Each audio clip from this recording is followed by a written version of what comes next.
একটা নিষ্ঠুর সকাল। ৮টা নবজাতক ছানাকে বস্তায় ভরে পুকুরে ডুবিয়ে দেওয়া হলো। তাদের ছোট্ট কান্না মিলিয়ে গেল জলের নিচে, আর সেই মুহূর্তেই ভেঙে গেল এক মায়ের পৃথিবী।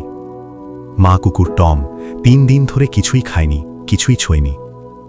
স্তনে জমে থাকা দুধে যন্ত্রণায় কাঁপছিল তার শরীর, আর চোখের কোণে জমেছিল এক নিঃশব্দ আর্তনাদ। সে বুঝতে পারছিল তার বাচ্চারা আর ফিরবে না, তবুও সে অপেক্ষা করছিল। ঠিক তখনই মানবতার এক আলো হয়ে এলেন শাহরিয়ার অমিত। নিজের পোষা কুকুরের 7টি ছানার মধ্যে থেকে 2টি ছোট্ট নবজাতক এনে তিনি রাখলেন টমের সামনে।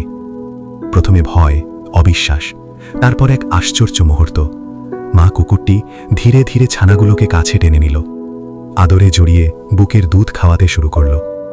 ওরা তার সন্তান ছিল না, তবুও সেই 2 ছোট্ট প্রাণী ফিরিয়ে দিল এক মায়ের বাঁচার ইচ্ছে। মা কখনো